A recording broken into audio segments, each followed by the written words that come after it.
Yeah. So, so what is load testing, Arvind? Arvind? Dilip? Dilip, what is load testing? Performance of the testing the performance of an application by applying load, which is lesser than the equal.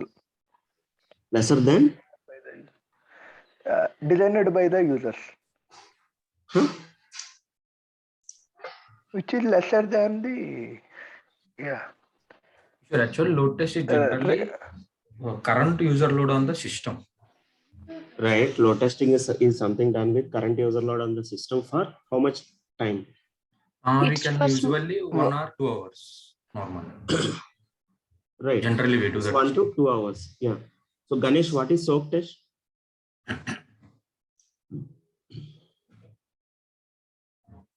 Oh, Ganesh. Okay. Ganesh may be in traveling. Hari, did you join yesterday's session, Hari?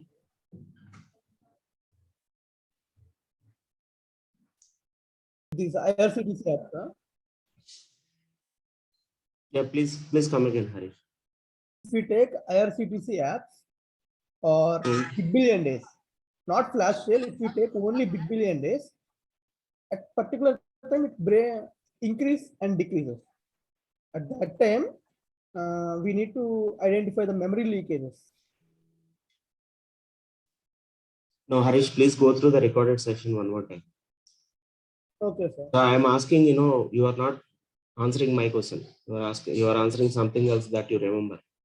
Priyanka, what is soak test? How do you decide the durations for soak test, Priyanka?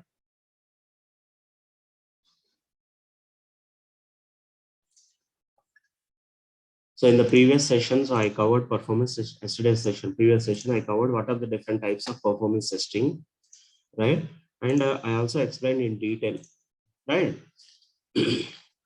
And also I asked some graphs, right? So you see guys, in the interviewer will ask you to draw a graph. They will ask you what are the different types of tests, and they may ask you to draw a graph for spike test or stress test or volume testing. So you should be in a stage to draw those graphs and show them. Okay, they will not show you graphs and they will not ask you like me. You understand? They will ask you to draw the graph and show them. So unless until you don't understand different types of testing, unless until you don't understand the concept, you will not be able to draw the graph and show them. They may ask, see, not only these graphs, they will ask you to draw a graph between hits per second and throughput.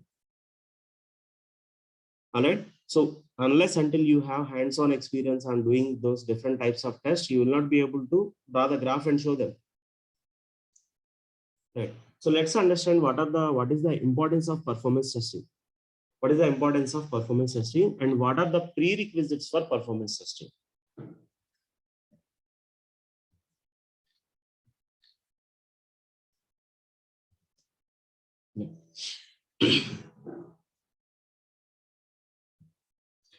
So most of the users move over to other websites or applications if response time is more than. So before explaining this, so can you explain what is the importance of performance testing with whatever understanding you have about performance? Can you explain what is the importance of performance testing?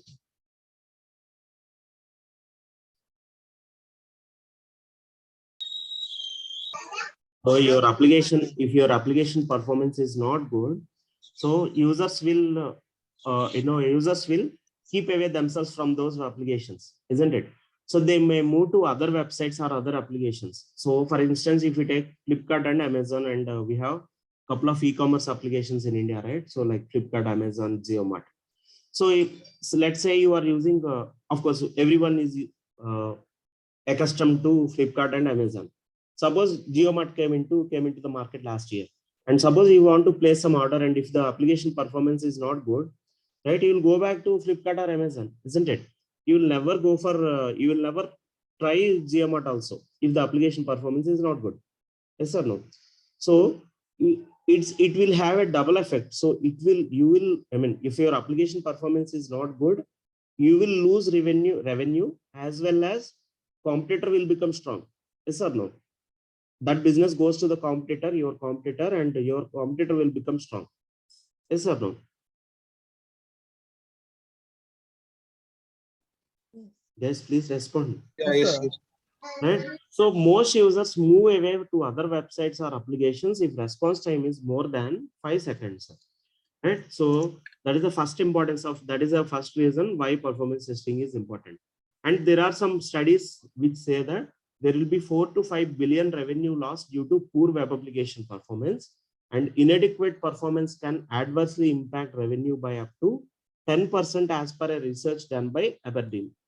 Right? So Aberdeen is a research organization which has studied about the performance, application performance, and its impacts on the business, and came with some numbers saying that there will be a 10% impact in the revenue of the total application of the business if the web application or apps performance is not good. Clear, guys? And business performance begins to suffer at 5 seconds of delay in web application response time and 4 seconds for critical applications. Of course, like these we discussed something called response time SLS, right? So do you remember, guys, like I discussed some response time SLS. They should be, so home page should be loaded in 2 seconds and login should happen in 3 seconds, and account statement or any report should be generated in within 5 seconds. We discussed some SLS. Do you remember those days? That depends on application to application, guys. By the way, that depends. Response time SLS depends on application to application. Right. So these are those numbers actually. Those are those response time SLS. And any additional second of waiting. Any additional second of waiting on a website significantly impacts customer satisfaction and visitor conversions. Some users may be visiting website for a, because I'm muting everyone, there is some background noise, I'm muting everyone. If you have some query, like please unmute yourself. So any additional second of waiting on a website significantly impacts customer satisfaction and visitor conversion. So there may be some users who did not register to the website, but they are first time visitors. So what is this visitor conversion means? What is meant by visitor conversion?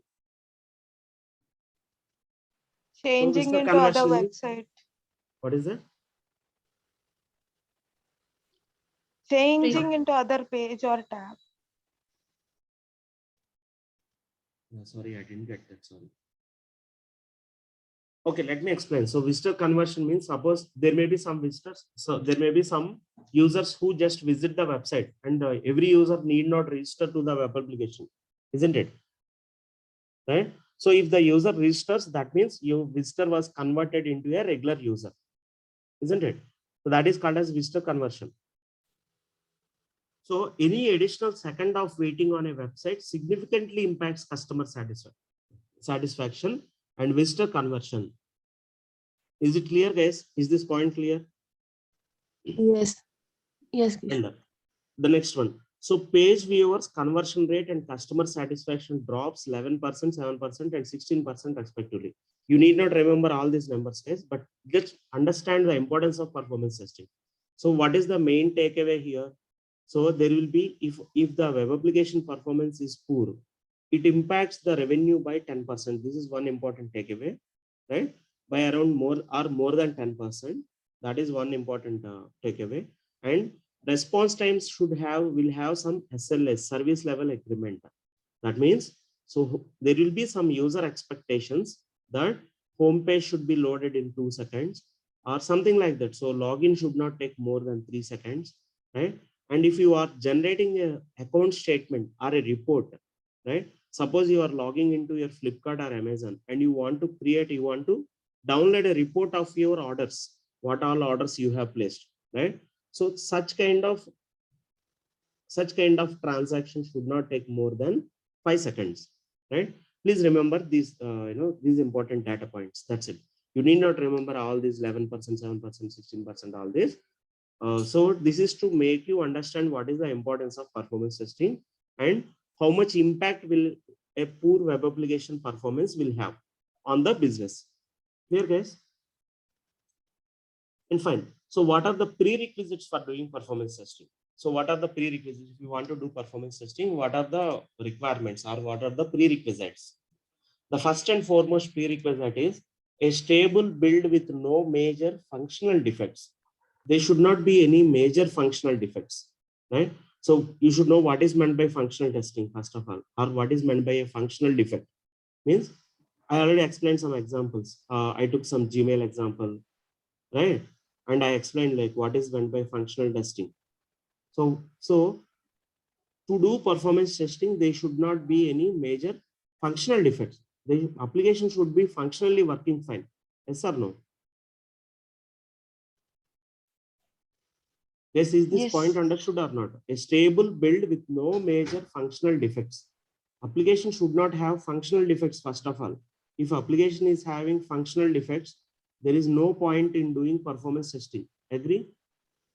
Functional testing is something which we do with one user or two users or very less load, right? There will be no load. We test the application with no load. So yes or no, guys? So it doesn't make sense to do performance testing when there are major functional defects. Clear, guys? Yes, sir. Yes. Yes, sir. Right? And performance testing environment should be identical to production environment. So let's understand what there are two terms here: performance testing environment and production environment. So let's understand this. What is meant by production environment? So Tejaswini, Sir. what is meant by production environment? Where the product is finally released. Right. Where the product is finally released. That means live environment. For example, irctc.com or irctc.co.in or hdfcbank.com, icicibank.com. These are production environments. Means where real-time users, real-world users use the application, isn't it? That is production environment. Now, what is performance testing environment? Sindhu.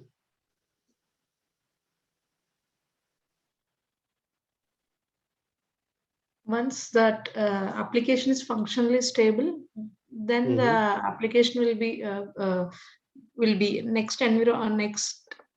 When the application is stable, we will move the application to the performance or test environment where we have to do performance testing for that application, as per my knowledge. Right. So before moving any application to production, so to do this performance testing, there will be a separate environment, right? Before the application goes into production, before the application goes live, there will be a test environment in which we have to do performance testing. Clear, guys? Is it clear for everyone? And these are called as, see, I already explained few different types of testing and what are those environments called as, isn't it? So we do unit testing. Oh, okay. So let me. What are the different types of testing that we discussed? I want Karnakar. What are the different types of testing that we discussed already, Karnakar?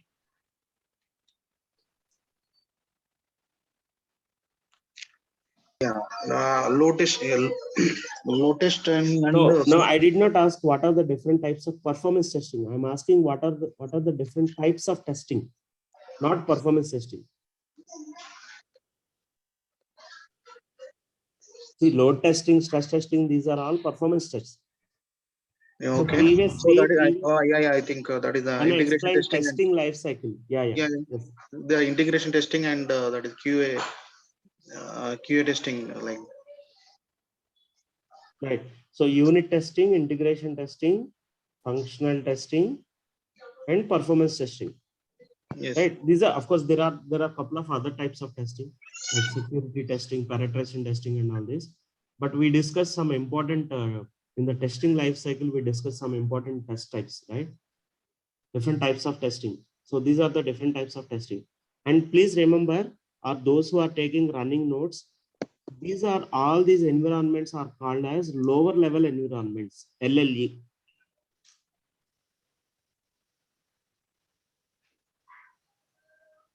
So then what is higher level environment? Sindhu?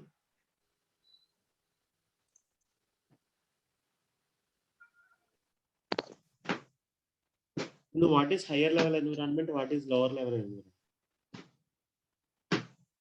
As you mentioned, lower level environments are the functional test environment, SIT environment, and performance test environment. So higher level environment are if your application is in staging environment, or you have any. I'm not sure about what is higher level environment. Yeah, so when we say lower level environment, LLE, there will be some higher level environment. See, production environment is called as higher level environment. Okay. When you say Okay. lower level environment, there should be some higher level environment also, right? Yes. So, and what is higher level environment? That is nothing but production environment. That is called as higher level environment. And all these environments are called as lower level environments, where we do all our testing. These are called as lower level environments. Okay. Oh.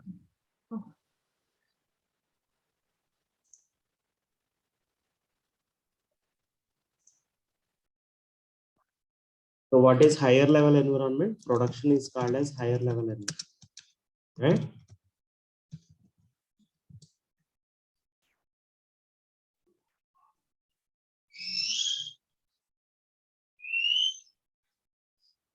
Yeah. So this performance testing environment. So coming back to the prerequisites for doing performance testing. So performance testing environment should be identical to production. When I say identical to production, what does it mean? Right? Let me explain that. What does it mean when I say identical to production environment? Suppose this is your web application that you are testing. Let's assume that this is the web application that you are testing, and it has that application works on these are these components. Right.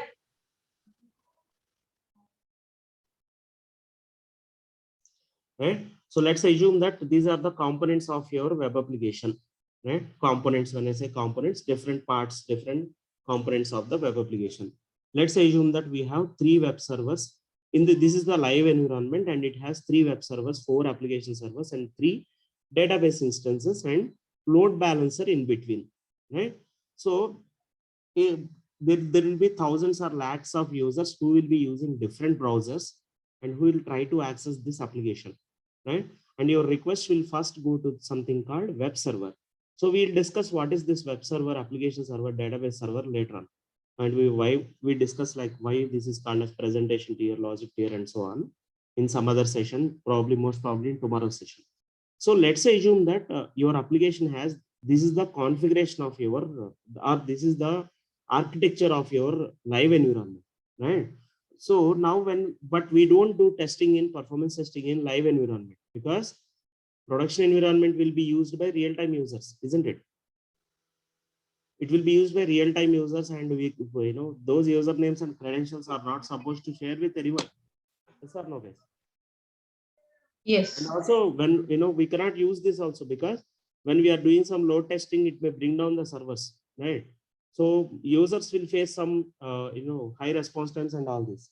So we will not be using, we cannot do in testing in performance testing. If you want to do performance testing in live environment, we should do during off-peak hours. When I say off-peak hours, means out of business hours. We have to do out of business hours only when client doesn't have a test environment, separate performance test environment. That is a very rare case. However, your test environment should be, your performance test environment should be, you should do performance testing in test environment, right? In an isolated environment. And that should be identical to production. Means your test environment also should have same number of servers, same configuration. Everything should be an apple to apple comparison, right? You got it, guys? So your test environment should be similar to production environment. Clear, guys? That means when I say similar or identical, test environment also should have these many number of servers, the same load balancer algorithm should be used, and all this. Clear, guys? It should be an exact replica of production. Then only you will get accurate results. Is it clear, guys? Yes. Right? So that's what I mean to say when I say identical to production, right? And to ensure consistent results, performance testing environment should be isolated from other environments. To ensure consistent results, performance testing environment should be isolated from other environments such as user acceptance testing or development. Means, I'll put it in simple words. So performance testing environment should not be used by any other team. That's it. Either development team, or it should not be used for user acceptance testing or any type of testing. No one should be using that environment, and no other testing while doing performance test executions, right? And conduct performance testing before the application go live, right? Obviously. So we have to do performance testing before the application go live. And it is actually the performance testing team who has to decide whether a build should go into production or not, right? So it's actually performance testing team who has to decide if an application should go into production or not, right? Suppose developers wrote some new code or they developed some new functionality. Now we have to do performance testing. First, it should undergo all types of testing: unit testing, integration testing, and functional testing, security testing, performance testing, and all this. And performance testing team has to decide whether that application, whether that new code should go into production or not, right? So that is ideally it should happen like that. But of course, like many times in some many projects, functional team does that. Functional team decide that, but actually it's performance testing team who has to decide whether an application should go into production or not. And that is the reason performance test engineers are paid equal or more than to developers. Clear, guys? Even though we don't write any much code, we don't write much code. Why companies pay performance test engineers salaries equal to or more than developers is for this reason. Is it clear, guys? Yes, it is. So these are the prerequisites for doing performance testing. Yeah, one more. Sorry. Comprehensive understanding and knowledge of the application. So the performance testing team should have a complete understanding and knowledge of the application, right? So these are the prerequisites for doing performance testing. So I'll take a pause here. Any queries before we move on to the next topic? So in this importance of performance testing or prerequisites for performance testing, any queries here, guys? Yes. Yeah, please go ahead. So the main prerequisite is a stable build with no major functional defects should be there.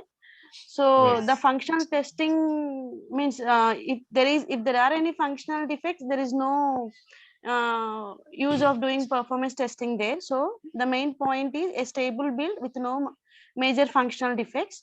And then the one more point is the environment where we are performing performance testing, it should be same as or equal to the production environment. It means the load or the servers or whatever may be the internal architecture and everything, it should be similar or equal to the production environment. Then only we can get the accurate results of performance testing. Perfect. Yeah. And then the performance testing environment should be isolated, means in performance testing environment, no other team like functional testing or any other types of testing or development should not be done. So we should have a separate performance testing environment. Then only we can do the performance testing without any interruptions or etc. Yeah, one correction here. Yes. So performance development team will not do any changes in this performance testing environment, but they should not be using for any type of testing, unit testing or user acceptance testing or any type of testing. Development team should not be using that. Okay. Yeah, please go ahead. And then we'll conduct performance testing before application going to live.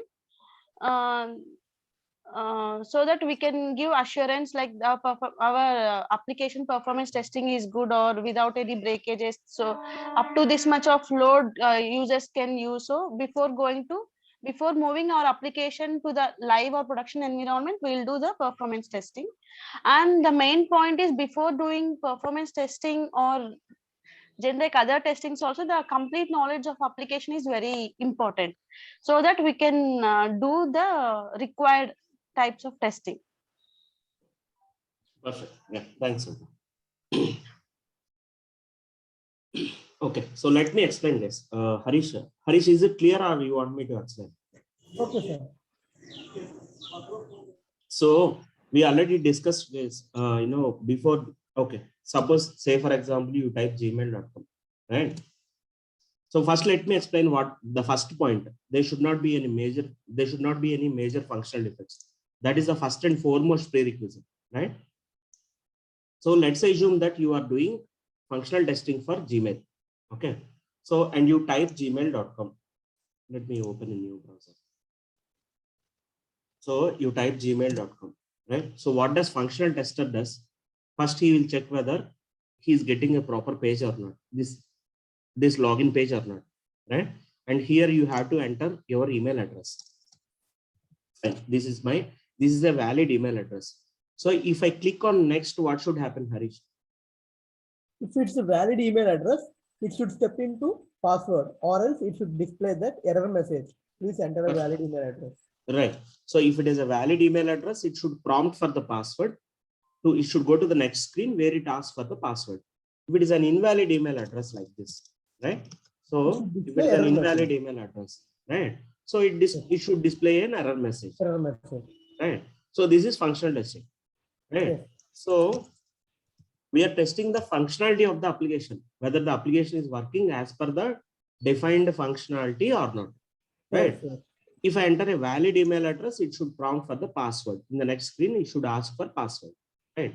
So this functional testing, so you understood what is functional testing, right? Now, to do performance testing, there should not be any major functional defects. Suppose if it is not displaying an error message, if I enter an invalid email address, right? And if it is not displaying an error message, right? So then there is no point in doing performance testing for this, isn't it? Performance testing is something which we do with some user load, certain user load, right? So when the application functionality itself is not working, we need not think about the performance of the application. We need not bother about how the application performance will be when there is huge number of users accessing the application. Yes or no? Is it clear, Harish, now? Yes, sir. Right. So, and please remember, no major functional defects. Okay. There can be some minor functional defects. There can be. Okay. So even though we have some minor functional defects, we can go ahead with performance testing, but there should not be any major functional defects. Right? Because we don't do, while doing performance testing, we don't consider all the test cases. Okay, so let me explain what is meant by test case. In functional testing, this is one test case. Okay, so login screen, that is one test case. So what is the input for that? You enter email address or phone, that is the input. And what is the output? Right? Functional test cases will be something like this: input, output. What is the expected output? So if you enter a valid email address, it should prompt for password screen. It should ask you password. If you enter an invalid email address, it should display an error message. Right? So these are called as functional test cases. Functional testing team, they will write something called test cases. Clear, guys? You want me to show some test cases? Not, right? That is out of scope anyways, right? So we don't need to know how do they write test case and all. But please understand the concepts.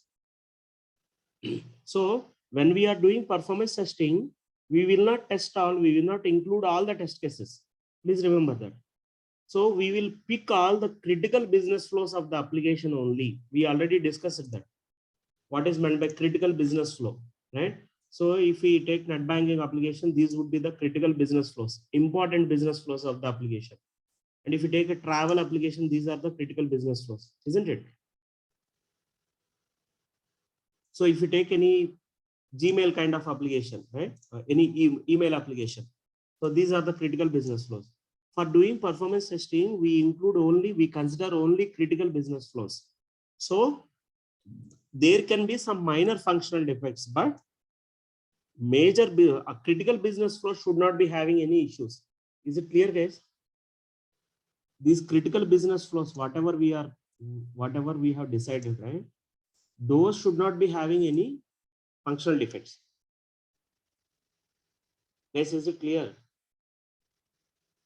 Yes, sir. Yes, sir. Yes, sir.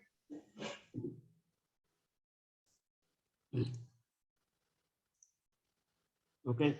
Yes, I'll stop it here as we 1 second. Let me pass record. So let me explain what is waterfall model, right? So of course, waterfall model is not used nowadays, but you should know what is waterfall model, what are the disadvantages of waterfall model. Nowadays, we have agile methodology and DevOps methodology. So we'll discuss that in the coming up sessions. But first, let's understand what is meant by waterfall model and why is it called so, right? So we already discussed this software development lifecycle in the, I think in the second or third demo session, I explained SDLC, isn't it? Here it is, right? So this is a typical software development lifecycle. So this is a replica of this one, let me go to this waterfall model process diagram.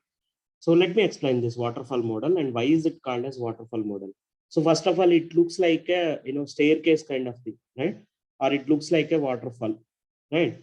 So, and what are the stages in this?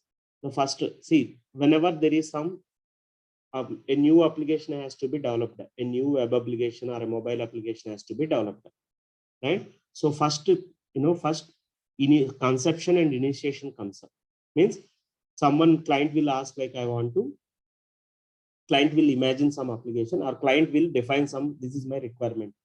So I want a web application which does this purpose, right? So that is conception and initiation phase, right? And now development team will collect the client requirements and they will analyze the requirements. Or basically, architect does that. Development team architect does that. What does he do? He will collect all the requirements of the application of the client, and he will analyze the requirements and he will design an application. So this is how your application is going to be, right? So we want to develop your application in this language, right? And this is the backend server that we are going to use, right? So all this architectural thing will be done in this designing phase. So once the designing phase is done, then construction is nothing but development phase.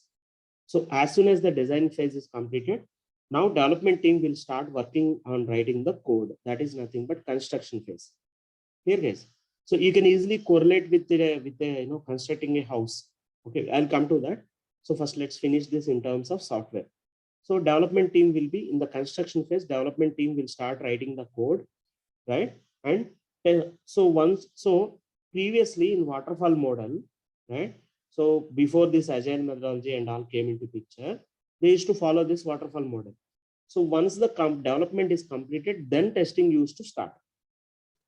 Previously, testing used to start after the application development was completed, right? And then once the testing is completed, deployment used to happen. Deployment is nothing but taking the production, deploying the code, or making that application go live. That is called as deployment. Deploying the code into production environment, live environment is called as deployment. Clear, guys? Now, if you observe in this waterfall model process diagram, so every phase starts after the previous phase. Design phase, once the analysis phase is completed, then design phase starts. Once the designing phase is completed, construction or development phase starts. Once the development phase is completed, testing starts. So this is waterfall model. So, and this is suitable for only small projects, very small projects. Because why? Because in the testing phase, if there's, let's assume that there is some defect identified, right? And by that time, all the development is completed, isn't it? If you start testing after construction or after development is completed, there will be a lot of rework. Yes or no? Yes. Right? Yes, sir. So that's why, this is not suitable for software projects. This is not suitable for medium to large scale software projects. This is suitable only for very small projects. Here, guys.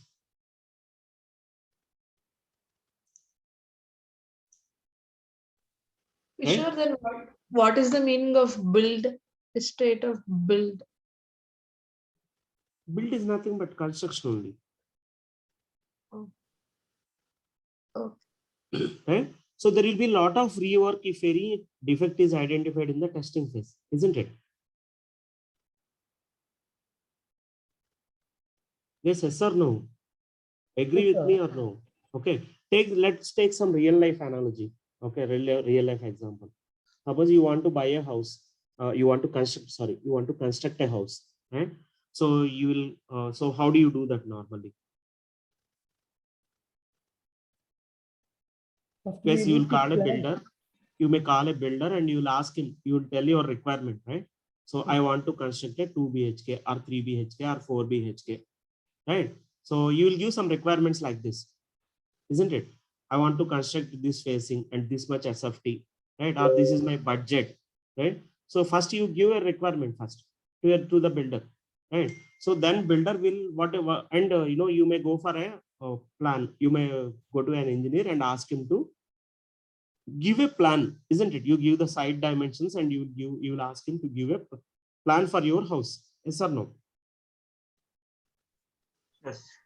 Right? So that is nothing but, see, in the initial phase you will give the requirements to the builder, that is conception and initiation, and then like he will tell, builder will suggest something like this much this will be the budget, or this will be this is what you can construct in this site, right? So he will have some limitations, right?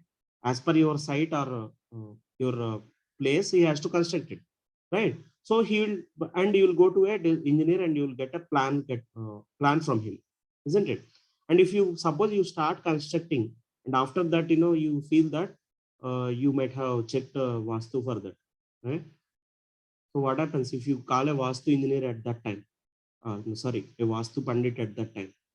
What happens after constructing the house, or when it is under construction? So he will suggest some changes, obviously. Definitely he will suggest some changes. Yes or no? You might have experienced, few of you might have experienced this, right? Yes, sir. Yes. Right? Then what Yes. happens, like there will be a lot of rework, right? So some part of the building may be demolished, and you have to, so Vastu Pandit will say, this door should not be here, it should be somewhere there. So this room should not be of this much size, right? So most of you might have experienced it, right? So then there will be a lot of rework and lot of waste of money, time and money, isn't it?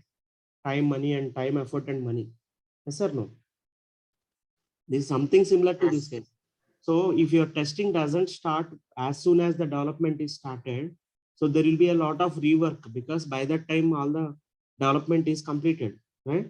If you start testing after development is completed, there will be a lot of rework. There will be a lot of time and effort involved again to correct those defects, isn't it? So this waterfall model, this is the disadvantage of waterfall model, right? This is the biggest drawback of waterfall model. To overcome these defects or to overcome these disadvantages, we have some nowadays projects are following, most of the software projects are following agile methodology or DevOps methodology. So agile methodology, so we'll discuss what is the DevOps and all later. So I'll explain agile methodology later on in one of the sessions, wherein testing starts along with the development. As soon as the development starts, testing will be started. All types of testing will be started, not only performance based. So first thing is your unit testing, integration testing, functional testing. That is important first, as soon as the development starts. Clear case? And performance testing, of course, and performance testing also. So overall, the testing should be started as soon as the development of the project commences. Clear case? And that is the approach most of the software companies are following from many years. And this is a very old model and suitable for only very small projects. But you should know what is waterfall and what are the disadvantages of waterfall and what is the advantage that we get with early testing. What is the advantage that we get with early testing, right? So that is also called as shift left approach. Early testing means, can you define early testing now? Before the core product is final As soon as possible. out. as Testing soon as performed in developer- earlier stages of development. Right. Testing testing started in earlier stages of development. That is called as early testing, or this is also called as shift left approach.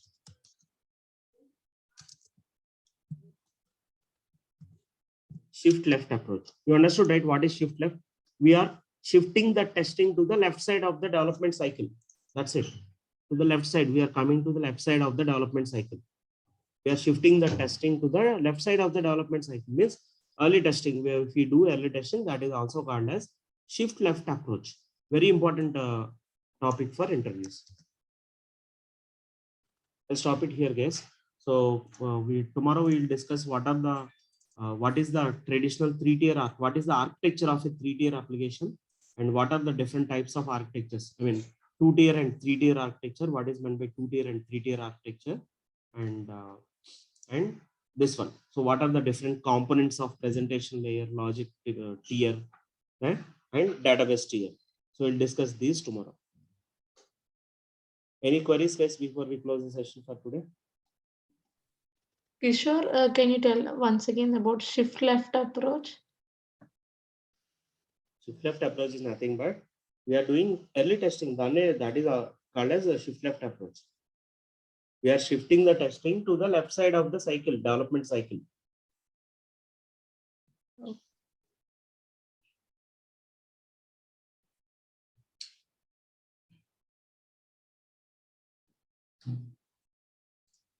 Any other queries, guys?